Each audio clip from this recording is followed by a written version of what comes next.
মাহবুব রহমান ভাই, অনেকদিন পরে আপনার সঙ্গে আজকে আলোচনায় বসলাম। আমরা একটা বিশেষ পরিস্থিতির কারণে আজকে আপনাকে আমরা স্মরণ করেছি। সেই পরিস্থিতিটা হলো, আপনি নিশ্চয়ই জানেন, গত দুদিন ধরে সারা দেশে একটা বিষয় নিয়ে আলোচনা হচ্ছে। যেটা হলো, আমরা রাখাইন রাজ্যের জন্য জাতিসংঘের আহ্বানে মানবিক করিডোর দেওয়ার ব্যাপারে আমাদের সরকার নীতিগত একটা সিদ্ধান্ত নিয়েছে। তো এই যে সিদ্ধান্ত, এটা নিয়ে দেশের রাজনৈতিক অঙ্গনে আলোচনা হচ্ছে। কেউ বলছে এটা জাতিসংঘের একটা আহ্বান, সেখানে আমাদের থাকা উচিত। আবার কেউ বলছে এটা নিয়ে মিয়ানমারের সঙ্গে আমাদের একটা বিরোধ তৈরি হতে পারে। আবার কেউ বলছে যে ভারত, চীন, আমেরিকা, এই তিন শক্তির যে একটা আপনার কেন্দ্রে এখন যে মিয়ানমার আছে, সেই কেন্দ্রের লড়াইয়ের মধ্যে আমরা কেন স্যান্ডউইচের মতো চিনে চেপটা হওয়ার জন্য আমরা কেন এই ভূমিকা নিচ্ছি। আবার কেউ বলছে এখানে দেশের মানুষের কোনো ম্যান্ডেট আছে, এই নানা ধরনের কথা। ছোট মানুষ, আমরা এটাও বলতে চাই যে মানুষ কি বলছে। আপনি তো কক্সবাজারে আছেন, যদি করিডোর হয় তো কক্সবাজার থেকে হবে। তো এই যে করিডোরের যে আলোচনাটা, এটা নিয়ে কি কক্সবাজারের মানুষ আলোচনা করছে? তাদের মধ্যে এটা নিয়ে খুব উৎসাহ দেখছেন নাকি আতঙ্ক দেখছেন, কি দেখছেন? আপনাকে ধন্যবাদ। আপনাকেও আমাদেরকে এই যে একটা জনগুরুত্বপূর্ণ, রাষ্ট্রীয় গুরুত্বপূর্ণ বিষয় নিয়ে আলোচনা করার জন্য। এটা হচ্ছে গত 2 দিন ধরে কক্সবাজারের সর্বস্তরে সামাজিক যোগাযোগ মাধ্যম সহ সর্বস্তরের এলাকায় এই বিষয়টা নিয়ে আলোচনা হচ্ছে, যে মানবিক করিডোর বিষয়টা নিয়ে। আপনি জানেন যে কক্সবাজারে ইতিমধ্যে 2017 সালের আগের সরকারি হিসাবে 1,80,000, 2017 সালের পরে সরকারি হিসাবে 10.5 লক্ষ, আমাদের হিসাবে প্রায় 12.5 লক্ষ। এরপরে সর্বশেষ গত 2-3 দিন আগের RRR এর হিসাব মতো 1,13,000 নতুন করে এসেছে। তাইলে এই হিসাব মতে আমরা দেখতে পাই প্রায় 15 লক্ষ মতো রোহিঙ্গা আমাদের এখানে কক্সবাজারে আছে। এই রোহিঙ্গাদের কারণে আপনারা জানেন যে মানে শুধু কক্সবাজার নয়, সারা দেশ কিন্তু একটি অস্থিতিশীল পরিস্থিতির মধ্যে পড়ে গেছে। এবং কক্সবাজারের যে আর্থসামাজিক অবস্থানের যে ভয়াবহ রূপ তৈরি হয়েছে, এটা বলার আর অপেক্ষা রাখে না। আমরা মানবিকতা দেখিয়ে 2017 সালে রোহিঙ্গাদেরকে আমরা আশ্রয় দিয়েছি। আমরা নিজেরা না খাইয়ে তাদেরকে খাইয়েছি। আমার নিজের ব্যক্তিগত কাপড় আমি তাদেরকে পরনের জন্য দিয়েছি। আমরা তাদেরকে সর্বোচ্চ মানবিকতা দেখিয়েছি। কেন? তারা এজ এ মানুষ হিসাবে। কিন্তু কথা ছিল যে তারা পরিস্থিতি ভালো হলে তারা ফিরে যাবে নিজ দেশে। আমাদের সরকার এবং মায়ানমারের সরকারের পক্ষ থেকে কয়েকবার এগুলো আলাপ আলোচনা হলেও আপনি জানেন যে এ পর্যন্ত একজন রোহিঙ্গাও কিন্তু তারা ফেরত যায়নি। বরঞ্চ এই গত 6 মাসে বা 1 বছরের মধ্যে নতুন করে 1,13,000 রোহিঙ্গা নতুন করে এসেছে। তো এর মধ্যে যেই বর্তমান সরকার যে মানবিক করিডোরের কথা আমরা বলছি বা এখানে যেটা আলোচনা হচ্ছে, এটা নিয়ে কক্সবাজারের মানুষ আমরা অত্যন্ত আতঙ্কিত। এক কথায় আমরা অত্যন্ত আতঙ্কিত। কারণ হচ্ছে আমরা মানবিকতা দেখি আমরা নিজেরাই এখন একটা বিপর্যস্ত অবস্থার মধ্যে আছি। আমরা নিজেরাই অমানবিক পরিস্থিতির মধ্যে পড়ে যাচ্ছি। তো আমরা নতুন করে এই যে করিডোরের কথা বলা হচ্ছে, এটা কক্সবাজারের উপর দিয়ে হবে। আপনি নিশ্চয়ই জানেন যে দেখবেন যে আপনার ওই যে গ্রামে ঘর আছে বা গ্রামের ঘরগুলোতে একটা ঘিরা বেড়া হালকা করে রাখে, ফাঁক রাখে। এটার কারণ হচ্ছে তার প্রতিবেশী যাতে ওখানে আসা যাওয়া করতে পারে। এটার কারণ হচ্ছে ওই প্রতিবেশী যাতে আমাকে সহজে সহায়তা করতে পারে বা আমি তাকে সহায়তা করতে পারি। তো প্রতিবেশীও এরকম হইতে হবে। তো কিন্তু আমরা বিগত 50 বছরে দেখছি এই মায়ানমার কিন্তু আমাদের মানে সুখকর কোনো পরিস্থিতির মধ্যে আমাদেরকে রাখছে না। সবসময় আমাদের বাংলাদেশকে একটি অস্থিতিশীল অবস্থার মধ্যে রাখছে, একটা বিশৃঙ্খল অবস্থার মধ্যে রাখছে। আমরা দেখেছি এই যে করিডোরের পূর্বেও আপনারা জানেন যে শাহপরীর দ্বীপে একটা করিডোর ছিল কিন্তু রাষ্ট্রীয়ভাবে। এই করিডোর আপনার 2021 সাল থেকে বন্ধ, এটা মায়ানমারের কারণে। তো বা তাদের যে ইয়ার কারণে। আপনি একটা কথা মাথায় রাখবেন বা আমি জাতির উদ্দেশ্যে বলতে চাই, করিডোর এখন নাই, মানে সরকারি ভাবে যাতায়াতের কোনো ব্যবস্থা নেই। তারপরেও প্রতিনিয়ত যেভাবে ইয়াব আসছে, যেভাবে অস্ত্র আসছে, যেভাবে রোহিঙ্গারা আসছে, যেভাবে অবৈধ পণ্য আসছে, মানে তাইলেও করিডোর হইলে কি অবস্থা হবে এটা কি আমরা কেউ কল্পনা করতে পারছি? অর্থাৎ আমাদের উপরে কি, আমাদের মাথার উপরে একটা বোমা রেখে দেওয়ার মতো একটা কঠিন পরিস্থিতির মধ্যে আমাদেরকে ফেলা হবে। আমরা সরকারের কাছে অনুরোধ করব, এই করিডোর, মানবিক করিডোর কোনোভাবেই নয়, কক্সবাজারের উপর দিয়ে তো মোটেও নয়। আমরা চাই অবশ্যই অবশ্যই আগে তাদেরকে প্রত্যাবাসন করা হোক, আগে তাদের নাগরিকদেরকে তারা ফিরিয়ে নিক, এরপরে অন্য আলোচনা। আচ্ছা, এখানে জাতিসংঘের কথা বলেছিল, এটা হলো যে রাখাইন অঞ্চলে যেহেতু ওখানে যুদ্ধ হচ্ছে আরাকান আর্মির সঙ্গে মিয়ানমারের জান্তা বাহিনীর, এবং এই যুদ্ধের কারণে ওখানে এক ধরনের দুর্ভিক্ষ অবস্থা তৈরি হয়েছে। এখন ওখানে খাদ্য পণ্য সব বিভিন্ন কিছু ওখানে পাঠানো জরুরি। যদি না পাঠানো যায় তাহলে দুর্ভিক্ষের কারণে মানুষ হয়তো জীবন ধারণের জন্য আরো বেশি আকারে বাংলাদেশে ঢুকে পড়বে। এই জন্য এই করিডোরটা দিলে পরে ঢুকবে না। আপনি কি মনে করেন এই যুক্তিটা আপনাদের কাছে খুব গ্রহণযোগ্য মনে হচ্ছে? না, আমি ব্যক্তিগতভাবে এই যুক্তিটা কোনোভাবে গ্রহণযোগ্য না। কারণ হচ্ছে মায়ানমারের সীমান্ত বাংলাদেশে কেন হবে? আপনি ভারতের দিকে আছে, ওইদিকে আপনার নেপালের কিছু অংশ আছে, অন্যান্য দেশের তারা করিডোর ব্যবহার করতে পারে, অন্যান্য দিক দিয়ে তারা ইয়া করতে পারে। আর সবচেয়ে বড় কথা হচ্ছে এখন তো স্থলবন্দর মানুষ ব্যবহারই করে না, এখন তো হচ্ছে আপনার আকাশপথ ব্যবহার করে বা অন্যান্য মানবিক অন্যান্য প্রযুক্তিগত দিক ব্যবহার করে স্বাভাবিকলি। তা আপনি যেখানে অলরেডি আমরা একটা সংকটের মধ্যে আছি, তো নতুন করে আমরা এই সংকটের যে মানে আরো নতুন করে ঘনীভূত হবে না, এটা এই আমাদেরকে জাতিসংঘ কিভাবে দেবে? জাতিসংঘকে আমরা কয়েকবার বলেছি যে তারা তাদেরকে ফেরত নিয়ে যাওয়ার জন্য। জাতিসংঘ 2000 মহাসচিব মহোদয় কিছুদিন আগেও আমাদের এখানে এসেছিলেন, এর 2 বছর আগেও এসেছিলেন, বারবার বলা হয়েছে ফেরত নিয়ে যাবে, ফেরত নিয়ে যাবে, কিন্তু কই এ পর্যন্ত কি আসলে বাস্তবায়ন হয়েছে?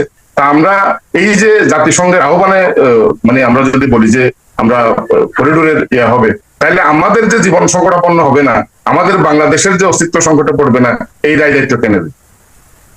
এটা আসলে মোটেও আরো তো বলছে রোহিঙ্গাদের কারণে নাকি আপনার এই টেকনাফ এলাকায় নাকি আইন শৃঙ্খলা পরিস্থিতি খুবই অবনতি হয়েছে, এটা কি আসলে ঠিক?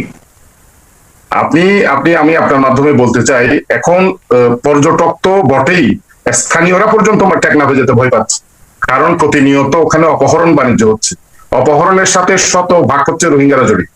আপনি আমাদের যে মেরিন ড্রাইভ রুট, ওই মেরিন ড্রাইভ রুট দিয়ে যদি আপনি খালি সিএনজি নিয়ে যান, আপনি খালি অটো নিয়ে যান, আপনি যদি এমনি কোনো ইয়াতে নিয়ে যান, দেখবেন যে কোনো সময় আপনি অপহৃত হয়ে যাচ্ছেন। আপনি এমনি আমাদের যে টেকনাফ সড়ক, কক্সবাজার টেকনাফ সড়ক, ওই সড়ক দিয়ে যাচ্ছেন, আপনি যে কোনো একটা ইয়াতে প্রায় সময় এখানে অঘটন ঘটছে। তারপর আপনার বাইশারির দিক দিয়ে, আপনার নাকমচড়ির দিক দিয়ে যাচ্ছেন, ওখানেও প্রায় সময় এরকম অপহরণের ঘটনা ঘটছে। আপনি প্রতিনিয়ত এখানে যে একটা মানে অপহরণের একটা মুক্তিপণ আদায়ের একটা ঘটনা ঘটছে, এটা শতভাগ হচ্ছে রোহিঙ্গারা জড়িত। আমাদের শুধু টেকনাফ নয়, টেকনাফের তো অবস্থা খুবই সংকটাপন্ন। আপনি আমাদের মানে স্থলবন্দর ব্যবসা বাণিজ্য এখন আর নাই বললেই চলে। আপনি কয়েকদিন আগে আমাদের এখানে স্থানীয় একটা রিপোর্ট এসেছিল যে আপনার শুধু 2000 রোহিঙ্গা তারা ক্যাম্প থেকে এসে ভিক্ষাবৃত্তি করে কক্সবাজার শহরের বিভিন্ন এলাকায়, আবার সন্ধ্যা হলে ফেরত যায়। মানে এরকম একটা ইয়ার মধ্যে অবস্থার মধ্যে আছি। তারপর আপনি জেলা প্রশাসন বা আইন শৃঙ্খলা কমিটির মাধ্যমে জানতে পারবেন যে কক্সবাজারে এ পর্যন্ত যে কয়েকটি খুন হয়েছে বা যে কয়েকটি বড় ধরনের অপহরণ বাণিজ্য হয়েছে, প্রত্যেকটিতে আপনার রোহিঙ্গারা জড়িত। আপনি কক্সবাজার সদর থানায় খবর নেন, ওখানে আমার জানা মতো 90 জনের একটা তালিকা আছে ছিনতাইকারী। ওই ছিনতাইকারীর মধ্যে 73 জন হচ্ছে রোহিঙ্গা। জানতে চাচ্ছি, একটু ভিন্ন প্রসঙ্গে যাচ্ছি, যে আপনাদের তো কক্সবাজার পর্যটন শহর, তারপরে আপনাদের ওখানে সেন্ট মার্টিন, এটাও একটা পর্যটনের জন্য একদম খুব গুরুত্বপূর্ণ এবং আকর্ষণীয় একটা জায়গা ছিল। তো সেন্ট মার্টিনের উপর এখন এক ধরনের মানে আপনার নিয়ন্ত্রণ চলে এসেছে, যে সবসময় সেখানে যেতে পারে না পরিবেশের কারণে। তো এতে কি দুটো প্রশ্ন আমার এখানে, এক নম্বর হলো যে পর্যটকদের কক্সবাজারের আগে তো লোকে কক্সবাজার গেলে সেন্ট মার্টিন যেহেতু, এখন তাহলে কি সেন্ট মার্টিনের ওই অবাধ যাতায়াতটা না থাকার কারণে এখন কি তাহলে কক্সবাজারের প্রতি এই পর্যটনের শিল্পে কি কিছুটা ভাটা পড়েছে? অথবা আরেকটা জিনিস, সেন্ট মার্টিনের যারা অধিবাসী, তাদের অনেকেই তো এই পর্যটন শিল্পের উপর নির্ভর করে নিজেদের জীবিকা নির্বাহ করে, তারা এখন কেমন আছে? তারা কি ভালো পরিবেশের কারণে তাদের জীবনযাপন কি আগের চেয়ে উন্নত হয়েছে? আপনি খুবই একটা গুরুত্বপূর্ণ বিষয় এখানে অবতারণা করেছেন। এটা হচ্ছে, আমি মনে করি কক্সবাজারের পর্যটনের অলংকার হচ্ছে সেন্ট মার্টিন। মানে সেন্ট মার্টিনটা আমাদের সবার জন্য একটা আদর্শ পর্যটন এরিয়া। তো গত দু এক বছর ধরে আমরা দেখছি যে ওখানে পরিবেশের কথা বলে পর্যটন সীমিত করার একটা প্রচেষ্টা হয়েছে। মাঝখানে এই যে চলতি 2 বছরের মধ্যে দেখা গেছে আপনার মায়ানমার আরাকান আর্মির গুলি এসে বা তাদের বিভিন্ন আগ্নেয়াস্ত্র এসে আমাদের জাহাজের পর্যটক বাহী জাহাজের পড়ছে, এরকম একটি ঘটনার কথা আমরা মাঝে মধ্যে শুনি। এরকম কথাবার্তাগুলো কারণে পর্যটক এখানে একেবারে সীমিত করা হয়েছে বা বিভিন্ন ইয়া হয়েছে। আর হচ্ছে এখানে যেই আবার দেখবেন যে মাঝে মধ্যে ওখানে অপহরণের ঘটনা ঘটছে, এটাও কিন্তু আসলে রোহিঙ্গাদের কারণে। আমি ব্যক্তিগতভাবে একেবারে শতভাগ বিশ্বাস করি আমাদের এই সেন্ট মার্টিন এখনো পর্যন্ত এমন কোন পরিবেশ বিপর্যয় ওখানে ঘটেনি যে ওখানে পর্যটন একেবারে সীমিত করতে হবে। হ্যাঁ, আমি এই কথার সাথে একমত, অবশ্যই আমাদের পরিবেশের দিকেও খেয়াল রাখতে হবে। ওখানে পরিকল্পিতভাবে আপনি পরিবেশের উন্নতি করেন, আপনি ওখানে একাধারে যে কি বলে মাফিয়াদেরকে আপনি ওখানে বিজনেস ম্যানদেরকে পাঁচতলা করার অনুমতি দেবেন, আবার আরেকদিকে পরিবেশের কথা বলবেন, এটা তো হয় না। আপনাকে সবকিছুই একটা নিয়ন্ত্রণের মধ্যে রাখতে হবে। আর ওখানে বর্তমানে যেটা আমি একেবারে পার্সোনালি যেটা মনে করি, এটা শুধুমাত্র আরাকান আর্মি এবং সম্মিলিতভাবে রোহিঙ্গাদের কারণে কিন্তু এই সেন্ট মার্টিনে আমাদের পর্যটন মানে পর্যটন ব্যবসাটা একেবারে ভাটা পড়েছে, এবং পর্যটন ভবিষ্যতেও এই রোহিঙ্গাদের কারণে ওখানে আরো বেশি সংকটাপন্ন হবে বলে আমি মনে করি। ওখানে যারা স্থানীয় লোক আছে তাদের কি অবস্থা? ওখানে যারা স্থানীয় লোক আছে তারা তো শতভাগের মধ্যে আপনি অল্প কিছু সংখ্যক আপনার মৎস্য ব্যবসার সাথে জড়িত, বাকি তো হচ্ছে তারা পর্যটনের উপরে নির্ভর। এই যে 3 মাস পর্যটকরা যায়, তাদের আয়ের উপরে মূলত তারা নির্ভর থাকে। আমি যতটুকু সর্বশেষ জানি তাদের এখন খুবই অর্থনৈতিক দৈন্যদশা চলছে, এবং পর্যটক না যাওয়ার কারণে ওখানে মূলত কিন্তু একটু তারা স্থানীয় মানুষজন খুব সংকটের মধ্যে আছে। এবং সর্বোপরি ওখানে আপনি কি বলে, এখন তো মায়ানমারের ইয়ার কারণে তারা জেলেরাও কিন্তু আপনার বেশি দূর ইয়াতে মাছ ধরতে পারছে না। আপনি জানেন কিনা জানি না, 5-7 বছর ধরে প্রায় কিন্তু নাফ নদীতে স্থানীয় জেলেদের মাছ ধরা বন্ধ। এটা কিন্তু একটা খুব গুরুত্বপূর্ণ বিষয়। বাংলাদেশের বা যে কোনো ইয়ার কারণে হোক, রাষ্ট্রীয় আদেশের কারণে নাফ নদীতে স্থানীয় জেলেরা কিন্তু মাছ ধরতে পারে না। মানে হচ্ছে ওই যে আক্রমণ হবে বা কোনো একটা সমস্যা হবে এই চিন্তায়। এখন ধরেন আবার ঠিকই কিন্তু আমরা পারছি না, মায়ানমারের যারা জেলে আছে বা মায়ানমারের যারা ইয়ারা আছে, বাহিনীরা বা নানান ইয়ার আছে, তারা কিন্তু ঠিকই মাছ ধরে নিয়ে যাচ্ছে। তারা কিন্তু ঠিকই না ওই যে সমুদ্রের অংশে, বাংলাদেশের সমুদ্র অংশে ঢুকে নিয়ে যাচ্ছে, কিন্তু আমাদের জেলেরা আর ওখানে যেতে পারছে না। আচ্ছা, আমরা যেটা বলতে চাই, আমরা কক্সবাজার রোহিঙ্গা প্রতিরোধ কমিটির মাধ্যমে নির্বাচন কমিশনকেও আমরা একটা চিঠি দিয়েছি। আমরা বলেছি যে ইতিমধ্যে যে সমস্ত রোহিঙ্গারা পূর্বপুরুষ বা আজ থেকে 20 বছর আগে এসেছে, 15 বছর আগে এসে, আপনি জানেন যে ইতিমধ্যে প্রায় আমাদের হিসাব মতে 2-3 লক্ষ রোহিঙ্গা তারা নানান ভাবে বাংলাদেশের জাতীয়তা পেয়ে গেছে, এবং তাদের ছেলে মেয়েরা এখন কিন্তু বিভিন্ন স্কুল কলেজে লেখাপড়া করছে, তাদের জন্ম সনদ হয়ে গেছে, তাদের নাগরিকত্ব হয়ে যাচ্ছে। তা আমাদের একটা সুনির্দিষ্ট দাবি হচ্ছে, আপনি 2 দিন আগেও দেখবেন, 2 দিন আগের পত্রিকা আছে, ইসি রোহিঙ্গাদের তালিকা করার, রোহিঙ্গা ভোটার তালিকা শনাক্ত করার একটা পথ খুঁজছে।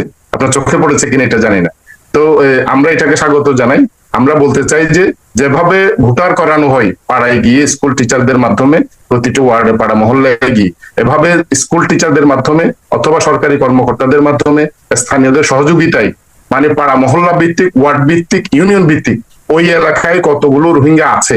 রোহিঙ্গা বলতে শুধুমাত্র যে 17 সালে পরে এসেছে তা না, আজ থেকে 20 বছর আগে, 30 বছর আগে সে ওখানে জমি কিনে বাড়ি করেছে, কোনো অসুবিধা নেই, সে ওখানে থাকুক, কিন্তু তার একটা সুনির্দিষ্ট তালিকা থাকতে হবে যে আমার ওয়ার্ডে, আমার ইউনিয়নে এতজন মায়ানমারের নাগরিক আছে, তার নাম অমুক, তার ছেলের নাম অমুক, সে ওই জায়গায় আছে।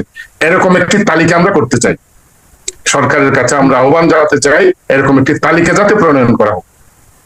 দর্শক, আপনারা শুনলেন কক্সবাজার সুজনের সাধারণ সম্পাদক জনাব মাহবুবুর রহমানের বক্তব্য।